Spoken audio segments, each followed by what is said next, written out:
News plus channel की सीधी बात में आप सबका स्वागत है। मैं हूं जीतू भाई पंड्या। फिर से एक बार नरेंद्र भाई के खिलाफ नेशनल मीडिया, इंग्लिश मीडिया और अखबार आग उगल रहे हैं। क्या चाहते हैं ये मीडिया वाले? क्या चाहते हैं? नरेंद्र भाई को फांसी लगा दे। मैंने पहले भी कहा कि नरेंद्र भाई कितनी परीक्षा देंगे। सीता माता की एक बार अग्नि परीक्षा ली गई थी, 100 बार तो नहीं ली गई। उन्हें लंका में कहा गया कि आप अग्नि परीक्षा दे दो ताकि सब, मुझे पता है, रामचंद्र जी ने कहा मुझे पता है कि आप पवित्र हो, मगर दुनिया ऐसा ना कहे कि आप अपवित्र थी तो आप अग्नि परीक्षा दो। एक बार उन्होंने लंका में अग्नि परीक्षा दे दी, फिर अयोध्या जब पहुंचे तो फिर अग्नि परीक्षा नहीं दी। तो ये नरेंद्र भाई के खिलाफ ये जो नेशनल मीडिया, वो कुछ भी करते हैं। नरेंद्र भाई किसी से हाथ मिला लेते हैं तो अखबारों में और मीडिया में सुर्खियां बन जाती है कि नरेंद्र भाई ने बिहार के मुख्यमंत्री से हाथ मिलाए, और उस पर लालू जी अपनी टीका कर रहे हैं कि बिहार के मुख्यमंत्री नरेंद्र भाई से कैसे हाथ मिला सकते हैं। अरे कोई अछूत आदमी है क्या नरेंद्र भाई? क्या गुजराती अछूत है? क्यों बिहार का मुख्यमंत्री नरेंद्र भाई से हाथ नहीं मिला सकता? दुश्मन देशों से हाथ मिला सकते हैं। ये लालू ने जब वाजपेयी जी पाकिस्तान के राष्ट्रपति से गले मिल रहे थे, तब उन्होंने नहीं कहा कि तुम पाकिस्तान के राष्ट्रपति से कैसे गले मिल सकते हो। और जब गुजरात के मुख्यमंत्री बिहार के मुख्यमंत्री से हाथ मिला लेते हैं, नीतीश से हाथ मिला लेते, दोनों ही एक ही मोर्चे में है, तो बवाल खड़ा कर दिया जाता है।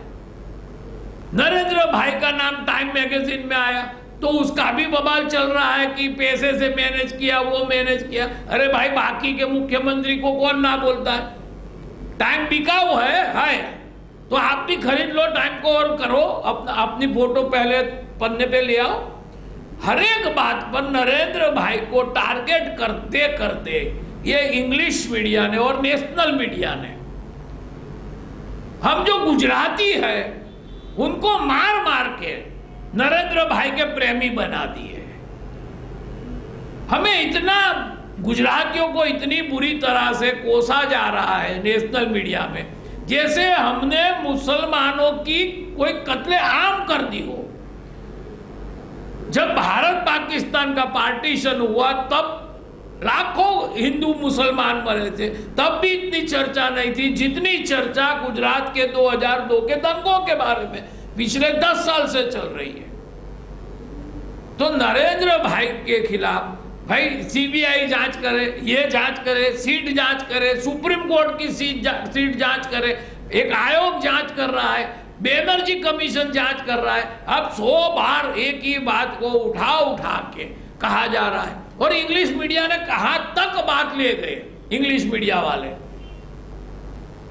एक थियरी चलाई गई कि गोधरा में जो कांड हुआ, गोधरा में जो 66 हिंदू कार सेवक मारे गए, वो मुसलमानों ने नहीं मारे। अब बड़े हंसने वाली बात, बड़े ताज्जुब की बात यह है कि गोधरा का कोई मुसलमान नहीं कह रहा है, गुजरात का कोई मुसलमान नहीं कह रहा है। गोधरा कांड के 6 महीने तक, 1 साल तक गुजरात का कोई मुस्लिम लीडर नहीं कह रहा है कि ये कार सेवकों की हत्या नहीं हुई, मुसलमान उसमें शामिल नहीं थे। मगर नेशनल मीडिया थियरी लेके आ गया कि ये पूरा मामला जो था वो एक साजिश थी, अंदर से पेट्रोल डाला गया, अंदर से ही डब्बे को आग लगाई गई।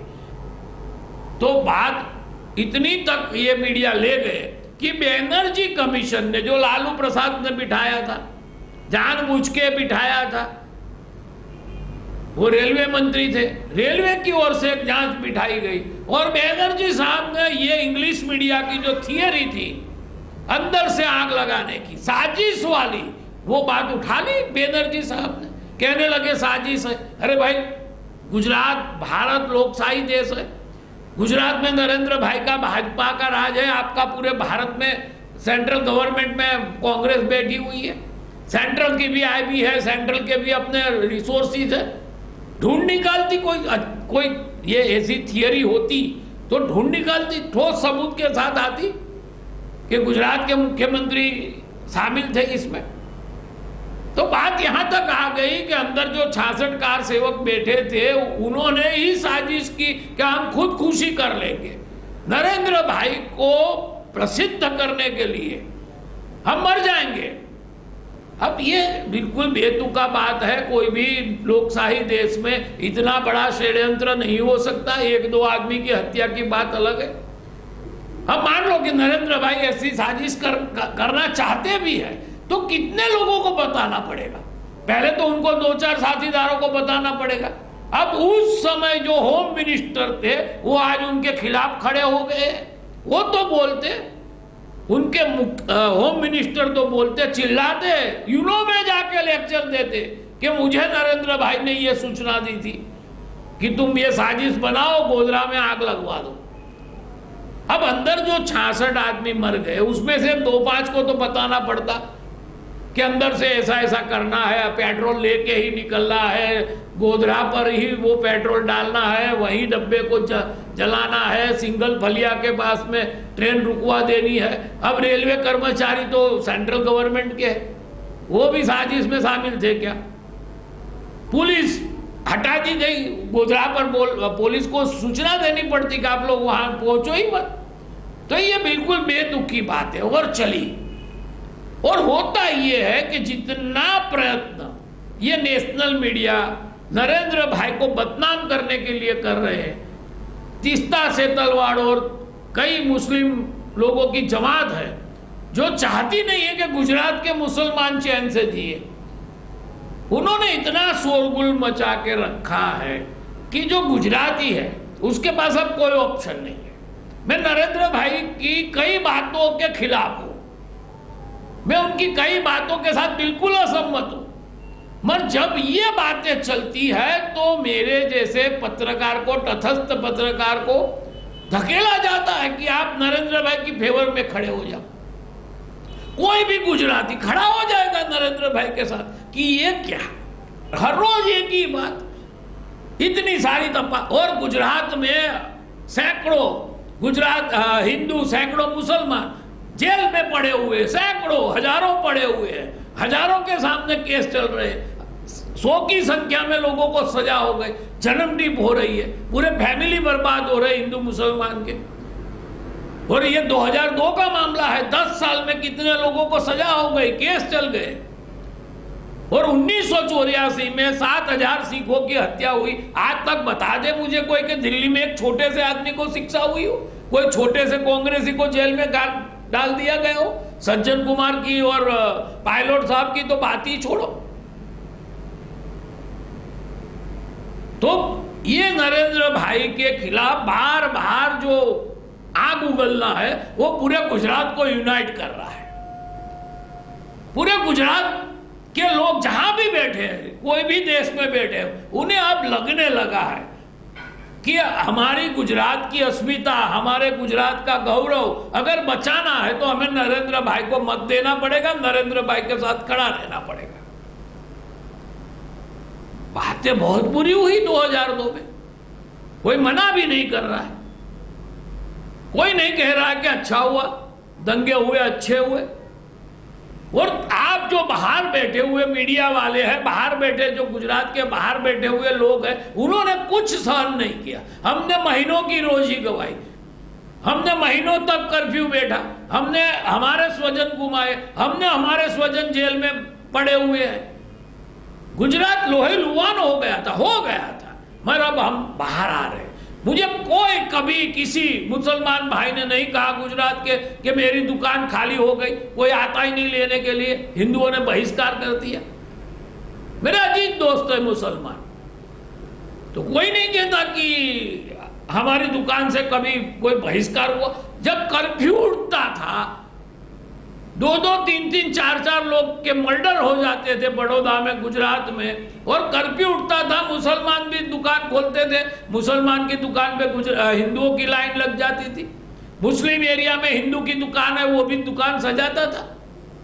हम भूलना चाहते हैं, हम ये बात हमारे खून से निकालना चाहते हैं, मगर आप लोग हैं, ये मीडिया है, कोई ना कोई बात निकाल के छोटी सी भी बात खड़ी हो जाती है, हवा खड़ा कर देता है। नरेंद्र भाई, वो छींक भी खाते हैं तो पूरा मीडिया बेहोश हो जाता है कि नरेंद्र भाई ने छींक क्यों खाई, इस समय क्यों खाई, ऐसे क्यों खाई, रुमाल क्यों नहीं निकाला। अरे भाई, नरेंद्र भाई को इतनी बदनामी तो मत दो कि उनके जो नहीं चाहने वाले हैं वो उनके प्रेम में पड़ जाए, और वही हो रहा है। गुजरात में नरेंद्र भाई लोकप्रिय है, अच्छे काम भी किए हैं, मगर जितने अच्छे काम किए उससे भी ज्यादा लोकप्रिय होने का एक ही वजह है, एक ही का रीजन है उनका, वो है ये मीडिया। तो हम चाहते हैं कि भाई हम भूल जाए 2002 को, हम एक दूसरे के गले मिल रहे, एक दूसरे के त्योहार में शामिल हो रहे, एक दूसरे के दुकानों से खरीद कर रहे, एक दूसरे के घर आना जाना होता है। रात को बड़ौदा में रात को 2 बजे भी कोई हिंदू लड़की 14 साल की 15 साल की मुस्लिम एरिया से जा रही है, कोई खतरा नहीं है, कोई कभी तकलीफ नहीं हुई। मुस्लिम लड़की है पूरे बड़ौदा में, कहीं भी रात को 3 बजे अपनी स्कूटी लेके जा रही है, कभी किसी ने उसे रोका नहीं, छेड़ा नहीं। अरे हम शांति से जी रहे हैं, जीना चाहते हैं तो जीने दो हमें, ये तो क्या बात हुई। ये बंदरों जैसा खेल चल रहा है। बंदर जो है वो कहीं उछल कूद में उसको अगर छोटी सी भी चोट आ जाती है, खून बहने लगता है शरीर से, तो बाकी के बंदर आके उसको वो घाव को खोल खोल के देखते हैं।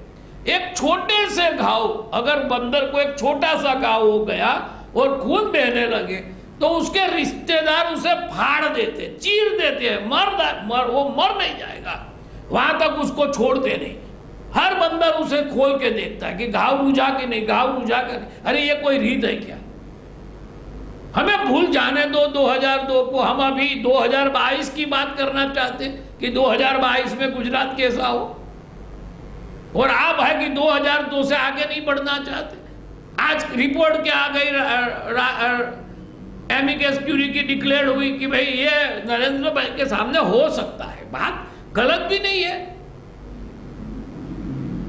मगर अभी ये बात को लेकर उछालना, अब इसके फिर ये राजू भाई की रिपोर्ट के लिए सुप्रीम कोर्ट में जाना, फिर से तपास पंच निमो, फिर से तपास कराओ, बस बहुत हो गया। अब मैं चाहता हूं कि गुजरात के मुसलमान उठ खड़े हो, गुजरात के मुसलमान कहे कि बस बहुत हो गया, हमें इंसाफ मिल रहा है, धीरे मिल रहा है, सही मिल रहा है।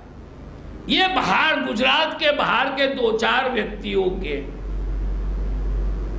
तीस्ता सेतलवाड़ एंड कंपनी के कहने से गुजरात में कुल मिला के 200 आदमी है जिसे इसमें इंटरेस्ट है। 6.5 करोड़ की बस्ती में से 200 आदमी चाहते हैं कि ये बात खड़ी हो, बाकी की जनता जो है अमन चाहती है, शांति चाहती है। हम पहले भी, याद रहे, आप लोगों ने तो दंगे देखे ही नहीं। आजादी के बाद सबसे ज्यादा दंगे गुजरात में हुए, कांग्रेस के राज में हुए। हितू भाई के राज में कांग्रेस के चीफ मिनिस्टर थे, गुजरात में 8 महीने 9 महीने तक दंगे चले, 3000 के आसपास लोग मरे, और वो भी हम भूल गए, कोई याद भी नहीं करता। तो ये भी भूल जाएंगे। ये हितू भाई वाली बात कोई बड़ी दूर की बात नहीं है, मगर भूल गए। बड़ौदा तो कैपिटल ऑफ कम्युनल डिस्टर्बेंस है।